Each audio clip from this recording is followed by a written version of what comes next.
जय जय श्री राधे।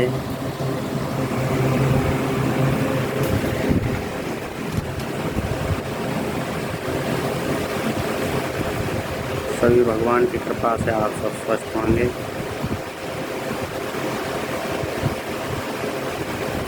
आज निर्जला एकादशी है, जिसके लिए जो व्यक्ति पूर्णता रूप से व्रत रहता है, भगवान की कृपा से उसे मोक्ष की प्राप्ति होती है। यह निर्जला एकादशी ऐसी एकादशी है जो सबसे बड़ी एकादशी है।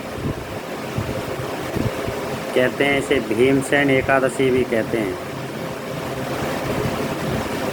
क्योंकि युधिष्ठिर से तो पांडव एकादशी के बारे में वेदव्यास से पूछा तो सभी पांडव 24 एकादशी के बारे में उन्होंने महत्व बताया। 12 कृष्ण पक्ष की और 12 शुक्ल पक्ष की।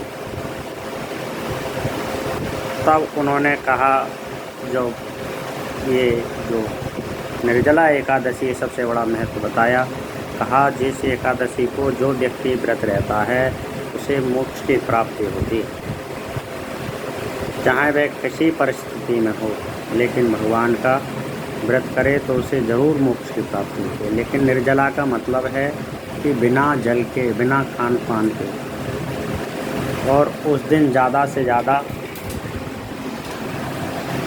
व्यक्ति दान करे, पुण्य करे।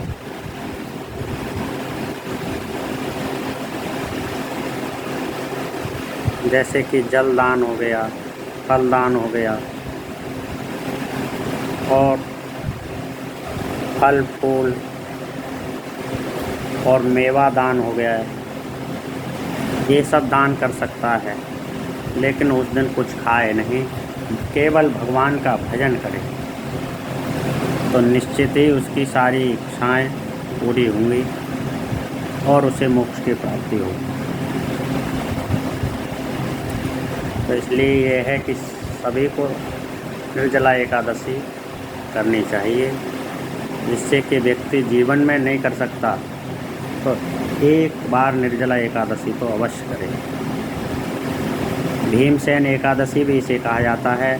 तब युधिष्ठिर से पूछा कि हे युधिष्ठिर ने पूछा कि भगवान जो पूरी 12 साल में एकादशी नहीं कर सके, 24 एकादशी, 12 शुक्ल पक्षी, 12 कृष्ण पक्ष की, तो उस व्यक्ति के लिए क्या करना चाहिए। उन्होंने कहा जब कोई व्यक्ति एकादशी नहीं कर सकता तो एक निर्जला एकादशी करे, उससे मोक्ष की प्राप्ति हो जाएगी। तो भीमसेन ने कहा मैं तो एकादशी रह नहीं सकता, इसलिए मैं एक ही एकादशी रहूँगा, वह निर्जला एकादशी। तो इसलिए वो निर्जला एकादशी रहे, इसलिए इसे भीमसेन एकादशी भी कहते हैं, निर्जला एकादशी भी। बोलो विष्णु भगवान की जय।